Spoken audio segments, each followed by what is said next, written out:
सूरजपुर गांव के एक कोने में रामू दूधवाला अपनी पत्नी गीता और बेटे छोटू के साथ रहता था।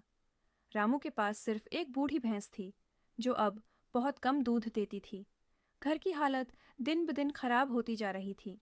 रामू, अब क्या होगा? उधार भी कोई देने को तैयार नहीं। मैं कोशिश कर रहा हूँ गीता, लेकिन समझ नहीं आता किस्मत कब बदलेगी।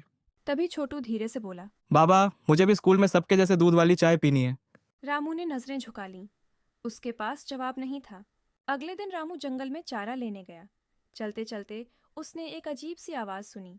बचाओ, कोई है। रामू ने देखा, एक सफेद बछड़ी कांटों में फंसी हुई थी। अरे घबराओ मत, मैं निकालता हूँ तुम्हें। रामू ने अपने हाथ घायल कर ली, लेकिन बछड़ी को छुड़ा लिया। तुम अच्छे इंसान हो। रामू चौंक गया, लेकिन कुछ समझ नहीं पाया। मुझे अपने घर ले चलो, मैं तुम्हारी मदद करूंगी। रामू, हमारे पास खुद खाने को नहीं है और तुम ये बछड़ी उठा लाए? ये मुसीबत में थी, मैं इसे छोड़ नहीं सकता था। छोटू खुश हो गया। अब ये मेरी दोस्त है।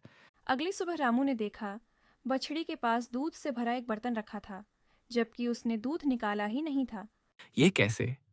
धीरे धीरे हर दिन बछड़ी खुद ही दूध देने लगी और वो दूध इतना स्वादिष्ट था कि गांव वाले लाइन लगाने लगे। रामू, ऐसा दूध हमने कभी नहीं पिया। एक दिन गांव का लालची साहूकार आया। ना, मुझे ये बछड़ी दे दे, जितना पैसा मांगेगा दूंगा। नहीं, ये मेरे परिवार का हिस्सा है। साहूकार गुस्से में चला गया और मन में बदला लेने की ठान ली। एक रात साहूकार ने चोरी से बछड़ी को चुरा लिया। बाबा, मेरी दोस्त को कोई ले गया। रामू टूट गया। उसकी आंखों से आंसू बहने लगे। मैं उसे वापस लाऊंगा, चाहे कुछ भी हो।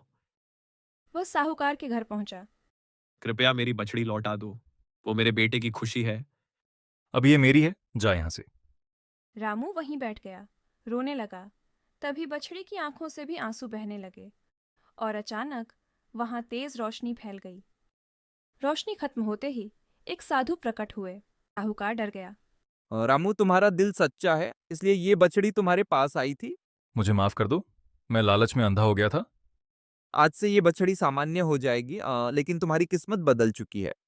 अगले दिन गांव वालों ने खुद रामू की मदद की, उसे नई गायें दी और उसका काम बढ़ने लगा। रामू मुस्कुराया। अब वह गरीब दूध वाला नहीं, गांव का सबसे सम्मानित इंसान बन चुका था।